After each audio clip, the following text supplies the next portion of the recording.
Assalomu alaykum. Sangasida 9 etajli Novostroykamizning birinchi etajida 3 xonali skvoznoy kvartiramiz sotuvga chiqyapti. Bu kvartiramiz 75 kvadratdan iborat bo'ladi. Narxlarini oxirida aytib o'tamiz. Uyimizni qisqacha obzorlarini qilib o'tamiz.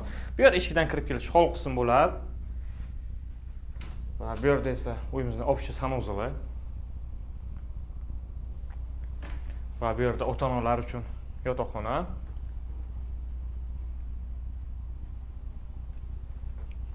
Va bu tomonda esa uyimizning mehmonxona qismi, o'zining balkonlariga ham ega.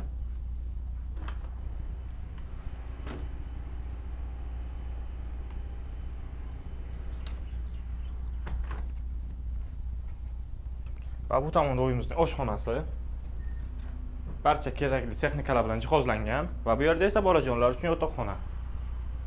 Bu uyimizning narxlariga keladigan bo'lsak, 95 ming va yana savdosi ham bor. Bu uyimiz kimga qiziq bo'ladigan bo'lsa, pastdagi raqamlarga aloqaga chiqasizlar, bizni kuzatishda davom eting.